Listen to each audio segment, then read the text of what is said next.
Lupita Nyong'o apologizes for demonization of disability in us. But is that enough? And this, of course, is coming from Sarah Kim, contributor for diversity and inclusion over at Forbes. Because, that's good, right? That's great. That's grand. That's fantastic. That's wonderful. That's amazing. That's Forbes for you. Finance magazine. Talking about diversity and inclusion. They have a whole person dedicated to that field. Now, I haven't seen the movie up. I assume there's going to be maybe a spoiler or two in this, just so you're aware of it. But this is ultimately just to kind of give you a spoiler alert. This is a non-goddamn issue, but everyone is making it out to be an issue because of the type of voice Lupita used in the movie. Now, it says here that actress Lupita Nyong'o has been under fire for her role of Red, who is symptoms of spasmodic dysphonia in the Jordan Peele-directed film. Red is an evil doppelganger character and a villain of the film. The SD and the disability communities have been offended by the demonization of the disorder.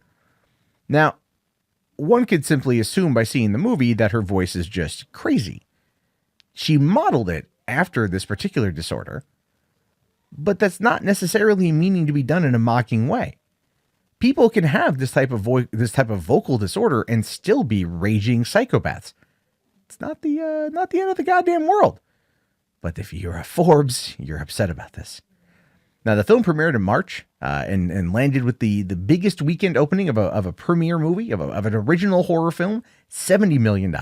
According, however, to the National Spasmodic Dysphonia Association, say that 5 times fast, SD is a neurological voice disorder that involves spasms of the vocal cords, causing interruptions of speech and affecting the voice quality. SD can cause the voice to break up or have a tight, strained, or strangled quality. Approximately 50,000 people in America live with it, and since it usually surfaces in middle-aged people, it can significantly deter their quality of life, which I did listen to a couple testers, a couple voice samples, a couple people that have this, and it does sound annoying. It just sounds like your voice, it spasms. It just, like, that's it. It's not anything great to live with, obviously. I talk for a living, so I mean, that'd be terrible for me. But it's also, it wasn't like the person had the disease or the disorder. I'm not even sure what you really want to call it. And then went out and, was an asshole as a result of this. Now, the organization issued a statement regarding her role in the movie, as one of the toughest parts of having a disability is that people make assumptions based upon the way you walk, talk, or act, sometimes with little understanding of what is causing it. We must understand that hearing the unique sound caused by symptoms of the spasmodic dysphonia was the spark of inspiration for the voice of the character. What is difficult for us and for thousands of people living with the spasmodic dysphonia is the association to their voice with what might be considered haunting. To be fair, humans tend to fear what they don't understand. Humans tend to fear what appears to be out of the norm. That is just how we are. I'm not saying that it's a great thing or it's a grand thing or it's a wonderful thing, but that is just how we are as people. That is how we are as a society. We fear what we don't understand. And by fear, I don't mean torches and pitchforks burn it to the ground, but a stop for a moment and a questioning it, or maybe not fully understanding it. But getting up in arms and coming out and going like, that was insensitive and we are offended. Well, hey, if anything, people are talking about you now and they weren't talking about you before. So then, I guess mission accomplished, right? Now, one of the most well-known people who had this disorder was Robert F. Kennedy Jr., who was Nyong'o's inspiration for getting into character of Red. She also met with people who have the disorder. In her apology on The View, she mentioned, it's a very marginal group of people who suffer from this. The thought that I would offend them was not my intention. In my mind, I wasn't interested in vilifying or demonizing the condition. I crafted Red with love and care. So much as it is in genre-specific world, I really wanted to ground her in something that felt real, and so for all that, I'm sorry to anyone who I may have offended. Yeah, no one should be offended by this. Even if you have the disorder, it's not going to be like, you bitch. There's nothing.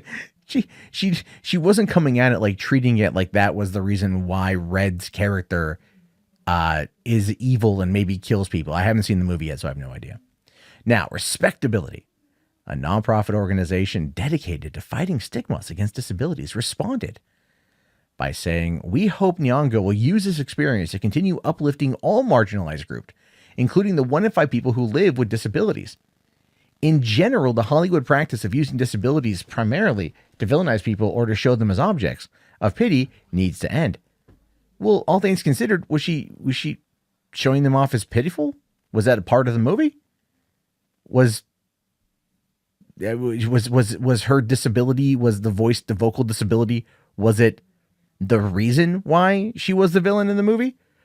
I'm just going to take a wild stab in the dark here. I'm going to guess no, it's not.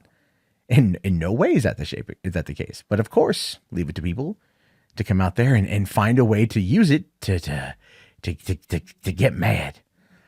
Now, the article goes on to say, because of course it does here, unfortunately, this wasn't the first time that pop culture has demonized disability. Of course not. And it probably won't be the last. The New York Times has even categorized it as a subgenre dating back to 1967's Wait Until Dark with Audrey Hepburn. In a society where discussions regarding race, class, gender, and sexuality are becoming increasingly inclusive and progressive, disability is not getting the same respect or space in mainstream pop culture. And of course, from here, she goes on to just completely demonize Lupita. Actually, what's this last line here? It says, "It's honorable that Nyong'o came forward with an apology to the disability community. How far does that apology go if society continues to participate in demoralizing practice?" Well, the thing is, you can't put that on society. You can't put that on society. It doesn't work that way. You're not able to put that there because that's not how this works.